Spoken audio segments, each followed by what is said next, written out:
This video is going to be looking at the sources to do with Augustus's issues with conspiracies and opposition. So you're going to need to find in your source book that section with Suetonius, Augustus, Macrobius, another bit of Suetonius, and younger Seneca. So the sources we've looked at so far on Augustus have been generally very positive about the level of support that Augustus had. That gives a bit of a false impression, and also we need to be aware that there were quite a few plots and opposition to Augustus, so that's what these sources are going to have a look at. So, just noticed something a bit weird on here, sorry. There we go. So we have in Suetonius Augustus, he suppressed a series of sporadic riots and revolts. So there is obviously opposition in general terms against his rule. For example, we do know that there were revolts around the time when there was a famine in Rome and there wasn't enough grain coming in, and Augustus had to step in and sort of give lots of grain out from his own personal sort of supply and money in order to solve the problem. So there was this kind of maybe some underlying kind of general unhappiness with aspects of Augustus's role and opposition, and this is beyond the normal conspiracies that you would expect. So certain conspiracies, all of them detected before they became dangerous. There's quite a few of them that we need to be aware of, which I've highlighted the main ones. So we've got Lepidus. Yes, this is another member of the Lepidus family, so this will be our fourth or fifth Lepidus that we've met. So if you remember Lepidus in the second triumvirate, this is his son. Okay, we have Varro Marina, Fannius Capio, Marcus Ignatius, Plautius Rufus, and Lucius Paulus, who was married to Augustus's granddaughter called Julia. And there's also another one called here, which is not one I know particularly well about. There's another one here. What we do have is that these two gentlemen will plan to rescue Augustus's daughter Julia and his grandson Agrippa Posthumus from the prison island there they were confined.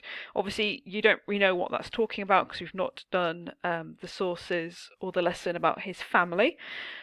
We'll talk about that later. But the key thing is they're undermining a decision that Augustus had obviously put forward to do with his daughter and his grandson.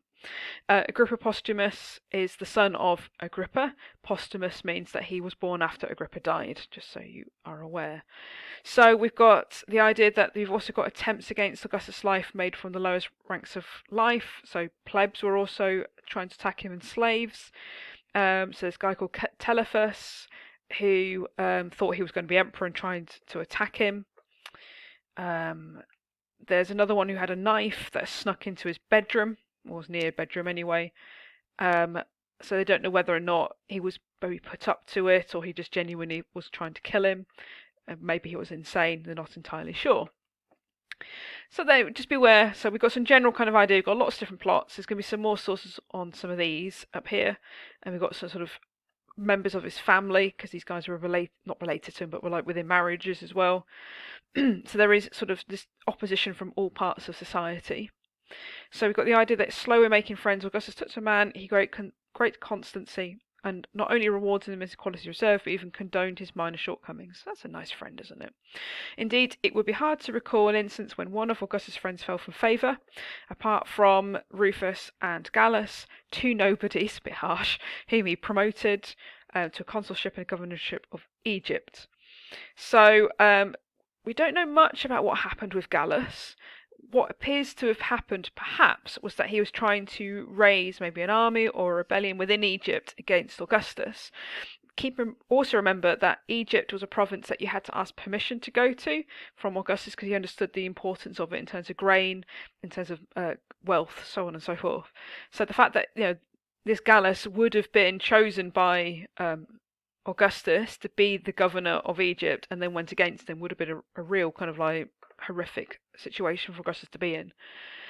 What we do have is, so this Rufus guy basically became too popular. He was an Aedile and people loved him. He was very successful, so he did some really good firefighting work and other things. And the rumours were that basically because he became too popular, Augustus wanted to get rid of him. There was some evidence found that Rufus was part of a plot, as pointed out here, and he was handed over to senatorial court and was then sentenced to death. So obviously, I'm not necessarily pointing out that Augustus faked the evidence, but there's a possibility that Augustus faked the evidence in order to get Rufus. Okay. So again, I've talked through this Gallus one and charges are brought against him, and he's also killed by the order of the Senate. Notice these two men are both killed by the order of the Senate. It's not by Augustus commanding these people should be died. Should be died? Should be killed. Terrible grammar, sorry.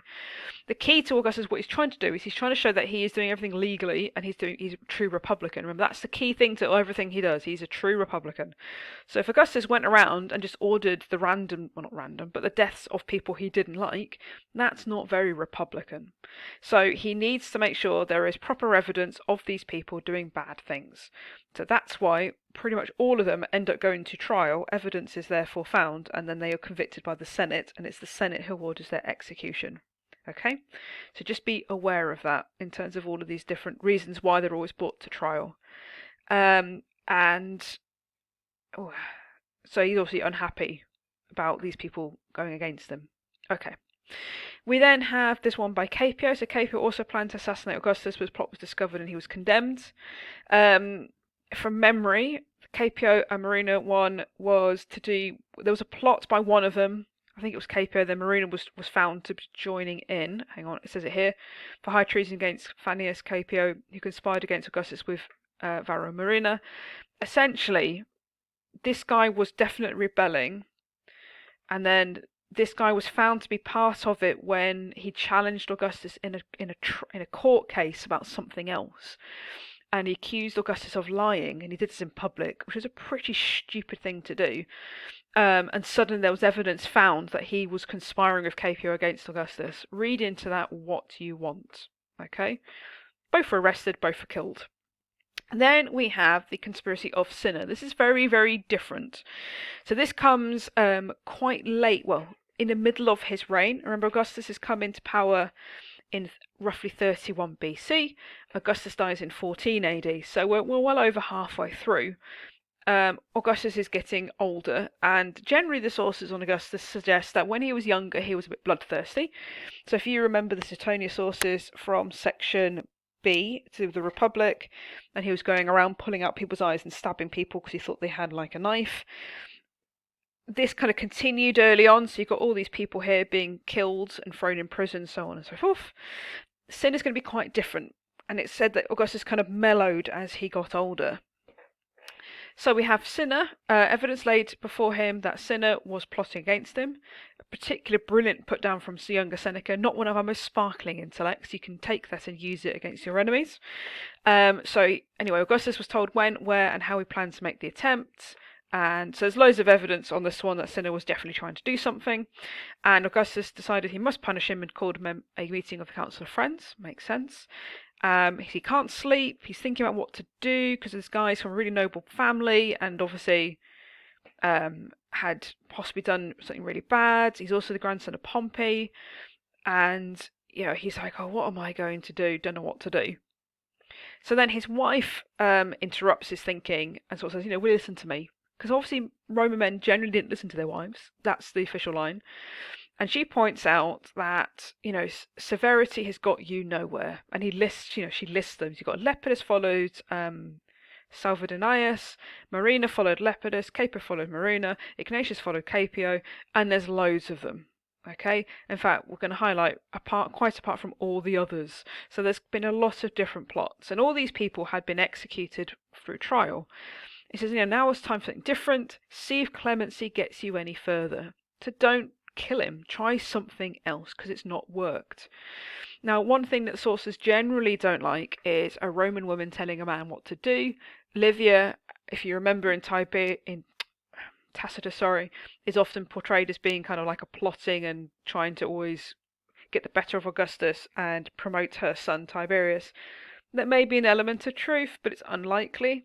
This is probably more realistic of their relationship in terms of being treated as equals. He certainly did listen to his wife quite often, and this is an example where he did. So he thanks his wife, and he cancels the meeting of his friends, and instead he summons Cinna into his presence, and he sort of sits him down and says, look, I don't want you to interrupt me. There's no protests. You'll be given a chance to speak. and he lays out the case. So he says, I found you in my enemy's camps. This is to do with the Battle of Actium. And, I spared your life. I let you keep your estates. You're really rich, and everyone is really envious of you. You're going to go for a priesthood. I sort of passed over many who have fought on my side and gave it to you. I've really honoured you. I've promoted you. I've done you so many different things, and now you want to kill me. And Cinna says, what on earth are you talking about? Complete exclaims, oh my god, no, I didn't do this. Augustus calmly, you're breaking up Barkin's dinner. We agreed no interruptions. I say again, you're preparing my assassination. And then he lists the actual conspiracy, which we don't get the whole details of. And supposedly, according to Seneca, this goes on for about 2 hours. Can you imagine he's been talked at for 2 hours? I've been told that you're going to try and kill somebody, and this is the only punishment Augustus tends to do, which is understandable if you're talking at someone. It'd be pretty boring. He says, it's your life, sinner. I'm giving back to you for a second time. So, I gave it to you because you're on the wrong side of the war. I didn't kill you. Now I'm doing it again. Last time you were my military opponent. Now you are a conspirator and parricide. So that's father killer. Remember, Augustus is father of the fatherland. Hence why it's always parricide. And he says, this is now the beginning of our friendship. This time we're going to be friends. I give you a gift of life, and you are my debt to me. And after this, he actually promotes Cinna to a consulship, and they become really, really good friends. And according to younger Seneca, there are no more plots afterwards. So this change of policy does seem to work. So the key thing we're picking up from all of these sources is that Augustus was not necessarily universally loved, despite what poems like Horace and Virgil are suggesting. There were conspiracies. Most of these guys, pretty much all of these ones here, are senators. So it's definitely senatorial opposition. He talks about there being sort of people from all walks of life. There's some really, really dangerous ones. The Capio one was very dangerous. The Rufus one had potential to be very dangerous. And the key also is there's always evidence handed over. There's always a court case, and they're always sentenced there by the Senate and not by Augustus himself.